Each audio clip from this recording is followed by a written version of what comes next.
आप देख रहे हैं हमारे देश की समस्या न्यूज़ चैनल। तो मैं बात करूंगा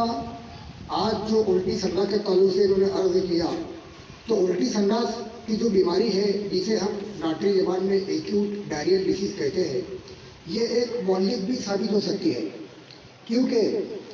अगर कभी इस बीमारी में वक्त पर इलाज ना किया गया तो जिस्म से तमाम जो पानी है उसकी शदीद किल्लत होने की वजह से जिस्म का ब्लड प्रेशर जीरो हो जाता है और इंसान शॉक में जाकर उसकी मौत हो जाती है, जिसकी जिंदा मिसालें हमने आजकल हमारे समाज में भी देखा। इस बीमारी के अंदर इंसान को बहुत ही कम समय के अंदर उल्टी और संडास की शक्ल के अंदर जिस्म से पानी खत्म हो जाता है और मौत का सबब भी बन जाता है।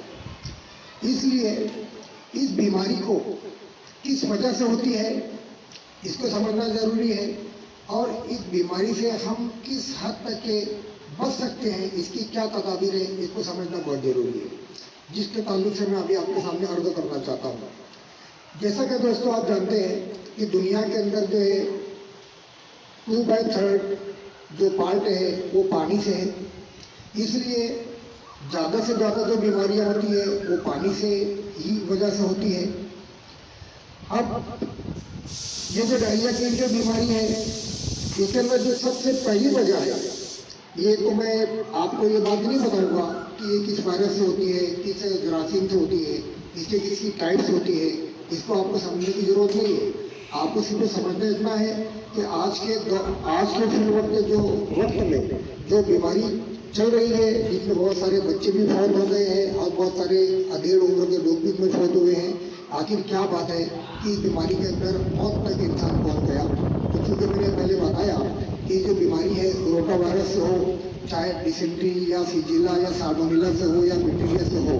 लेकिन अगर जब ये बीमारी एस्टेब्लिश हो जाती है तो इंसान को बहुत कम समय के अंदर उल्टी और संडास की वजह से जिस्म का पानी खत्म हो जाता है और इंसान शॉक में जाकर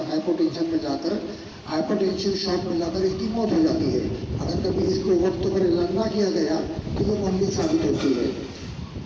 अब ये बीमारी किस वजह से होती है कि सबसे पहला कारण है पोल्यूटेड वाटर। अगर कभी पानी खराब है क्योंकि इंसान की ज़िंदगी में सबसे ज़्यादा जो इस्तेमाल हो जाने की ज़िंदगी में होता है पानी में होता है, पानी को होता है। क्योंकि मैंने पहले आपको ये बात अर्ज कर दिया कि जब कोई वबा फैलती है तो इस वबा की जो ऑक्सीजन ऑर्गेनिज्म है, इस वबा जिस जरासीम से ये बीमारी होती है, जिस वायरस से ये बीमारी होती है, वो ज़िंदगी के हर शोबे हयात के आर्टिकल मटेरियल के ऊपर बैठ जाती है, गोया की कोटेड हो जाती है। और जैसा कि मैंने आपको बताया कि अगर हमारी बाइक है तो बाइक के हैंडल पे भी इसके वायरस बैठे हुए हैं, कार है तो कार के हैंडल पे भी इसके वायरस बैठे हुए हैं, हमारा दरवाज़ा की कड़ी कुंडी है तो उसके ऊपर भी इसके वायरस बैठे हुए हैं, हमारा बर्तन है घर का उस पर भी वायरस बैठे हुए हैं, हमारा पानी पीने का गिलास है उसके ऊपर भी वायरस बैठे हुए हैं, हमारा बिस्तर के ऊपर जो चादर है उसके ऊपर भी बैठे हुए हैं, हमारा कूलर और फ्रिज है उसके ऊपर भी वायरस बैठे हुए हैं। गोया कि हमारा हाथ हर जगह लगता है और उससे बच भी सकते हैं क्योंकि रोजाना का मामूल है। और यही वायरस जो है, यही चीज़ें जो है हमारे हाथ को लगती है और हमारे हाथ के जरिए हमारे पेट में खाने पीने के जरिए दाखिल हो जाती है और बीमारी का सबब बनती है। तो इंसान की ज़िंदगी में रोज़ाना जो सबसे आम इस्तेमाल की चीज़ है वो पानी है। गोया कि अगर कभी पानी को अंदर ये वबाई शक्ल इख्तियार करके ये वायरस पानी में चले गए तो सबसे पहले जो है हमें पानी को साफ सफाई से इस्तेमाल करना है और सबसे आसान तरीका हमारा ये है कि पानी को उबाल कर पीना चाहिए। और दूसरा ये कि हमारे रोज़ाना के जो पानी का इस्तेमाल है उसे हमें एक दिन में बदलना चाहिए, बहुत ज़्यादा दिनों तक ये स्टोर नहीं करना चाहिए। मटके के अंदर जो मल्टीपल हैंडलिंग होती है कि हमारे घर के अंदर कभी कभी 7-8 लोगों एक साथ रहते हैं, बड़ी बड़ी फैमिली रहती है और ये फैमिली के जो मेम्बर्स होते हैं तो उनका जो हैंडलिंग होता है पानी पीने के दौरान ये कॉमन हो जाता है, तो जिसकी वजह से बीमारी फैलने के चांसेस ज़्यादा हो जाते हैं। तो ज़्यादा कोशिश ये करना चाहिए कि नंबर 1 तो तरकीब ये है कि पानी पीने का जो मटका है हम वहाँ पर बजाय पानी के हम वहाँ पर एक डोंगा इस्तेमाल करें, जो हम देखते हैं कि डोंगा बांधा होता है, और ये डोंगा मटके में डालें और पानी लेकर गिलास में लेकर अपने को पीना है। बजाय इसके कि डायरेक्ट पानी का गिलास हमने लिया, अपने भाई ने लिया, तीसरे भाई ने लिया, चौथे भाई ने लिया, और वही पानी पीने के बाद में उसी को मटके में डाल रहे हैं, तो इससे चांस ज़्यादा होता है पोल्यूटेड और इन्फेक्टेड वाटर होने का, और बीमारी का ट्रांसफर होने के चांसेस इससे बढ़ जाते हैं। दूसरी बात ये बोलूँगा कि जहाँ तक हो सके अपने घर की और अपने किचन की सफाई रखना है। क्योंकि पहले तो मैंने आपको पानी के बारे में बताया और उसका इलाज भी बता दिया, और दूसरा ये है कि अगर कभी आपका पानी साफ है, आपने पानी साफ सफाई से रखा हुआ है, लेकिन अगर कभी आपके किचन में आर्टिकल मटेरियल पोल्यूटेड है, तो इसका मतलब ये हुआ कि वो वायरस और बैक्टीरिया उसके ऊपर पहले से कोटेड है। आपका पानी साफ होने के बावजूद, आपका पानी बॉइल्ड होने के बावजूद भी आपको वो इन्फेक्शन जो है अपने बॉडी में उस बर्तन और उस गिलास के जरिए जा सकता है। इसलिए आपको कोशिश ये करना चाहिए कि अपने बर्तन के अंदर, अपने किचन में जो भी खाने पकाने या पीने के बर्तन हैं, इनको अच्छी तरह मांज कर रिपीटेडली उसको मांजते रहना चाहिए, ताकि जो कोटिंग ऑफ द बैक्टीरिया और जो वायरस की जो कोटिंग है उसके ऊपर उनको बैठने का मौका ना मिले। अब तीसरी बात, अगर कभी आपका पानी पोल्यूटेड नहीं है, उबाला हुआ है, इसके बाद आपका किचन में आपने अच्छी तरह से सफाई रखी हुई है, लेकिन बावजूद इसके कि अगर कभी आपने अपना खुद का पर्सनल हाइजीन सही नहीं है, आपका खुद का हाथ साफ नहीं है, आपके नाखून पड़े हुए हैं, आपका कपड़ा गंदा है, तो ये दोनों चीज़ें होने के बावजूद भी आपका खुद के हाथ की गंदगी की वजह से ये वायरस आपके जिस्म में जाने के लिए कामयाब हो जाते हैं। तो इसका मतलब ये हुआ कि पानी की सफाई के साथ साथ, बर्तन की सफाई के साथ साथ, आपका खुद का पर्सनल हाइजीन, यानी आपका खुद का साफ सुथरा होना जरूरी है। और इसके लिए सबसे आसान तरकीब ये है कि अपने हाथ को जो है रिपीटेडली,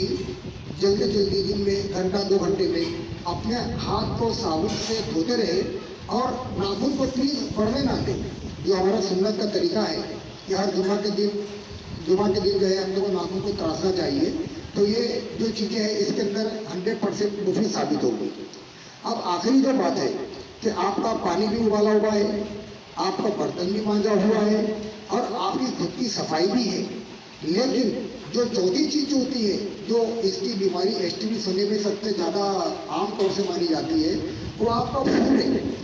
आपने खाना साफ सफाई से बनाया, ये भी माना, लेकिन आपका खाना खुला हुआ है,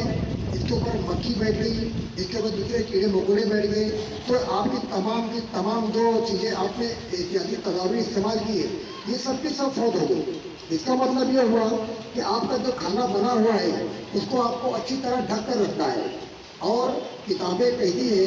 कि there should be a shorter interval in between preparation and consumption of the food. इसका मतलब ये हुआ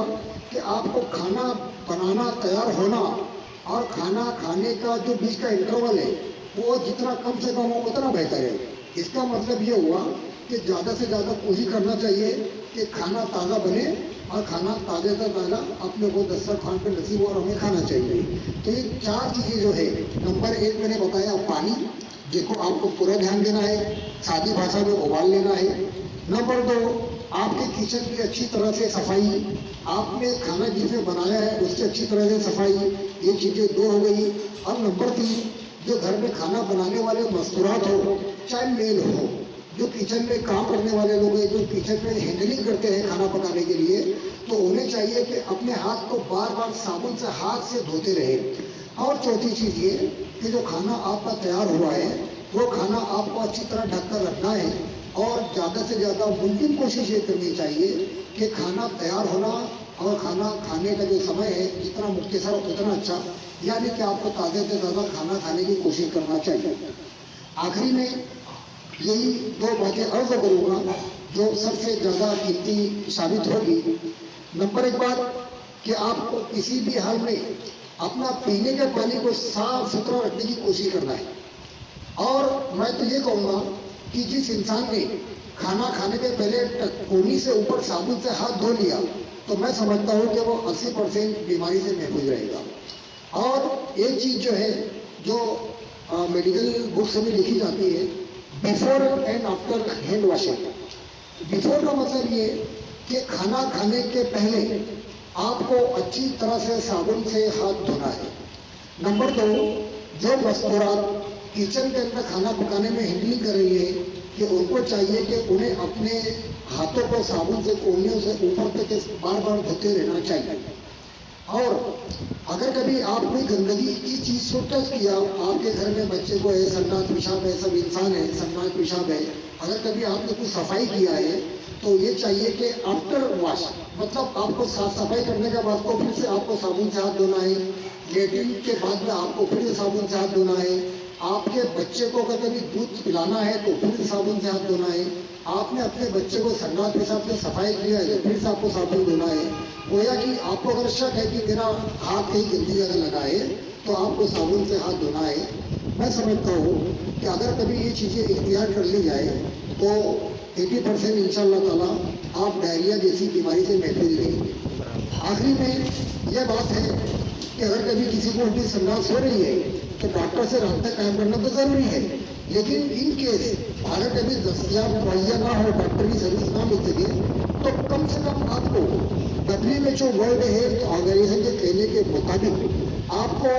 होम मेड शुगर सोल्यूशन, या जिसको हम जबान में बोलते हैं ORS, या ये समझ लो कि घर का बना हुआ शक्कर नमक का शरबत, कम से कम आप ये पीना स्टार्ट कर दें ताकि आपकी बॉडी के अंदर पानी की कमी ना हो, आपकी बॉडी के अंदर डिहाइड्रेशन ना हो। क्योंकि जो ज़्यादा अमवात होती है इसके अंदर ये डिहाइड्रेशन की वजह से होती है, जिसमें के अंदर पानी कम हो जाने से आदमी हाइपोटेंसिव शॉक पर जाके उसकी डेथ हो जाती है। तो अगर कभी जिस इंसान में भले उल्टी हो रही हो लेकिन उसको थोड़ा थोड़ा करके होम मेड शुगर सोल्यूशन, जिसके अंदर शक्कर नमक का शरबत बोलते हैं, या तो मेडिकल से जाकर ORS का पाउडर आप ले आए और वो आप जो है अपने घर के अंदर जो है पानी उबाल कर उसके अंदर डालकर उसको इस्तेमाल करते रहे, और फिर बाद में जो है अपने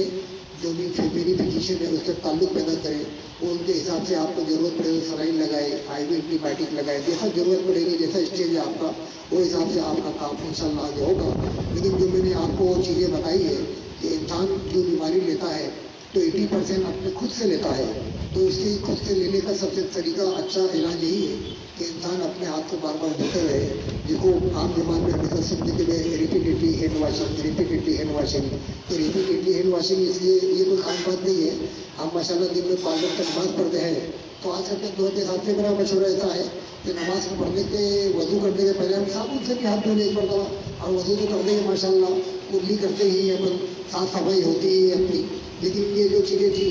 मैंने मेडिकल पॉइंट ऑफ व्यू से बताई है, और इंशाअल्लाह ताला मैं जो यही उम्मीद करूँगा कि इंशाअल्लाह ताला आप इस बातों पर अमल करेंगे और इंशाअल्लाह ताला आपको इसे एटलीस्ट 80% तो ऊपर मिल ही जाएगा। कोई इतनी बातें मैंने आपने की। अस्सलाम वालेकुम।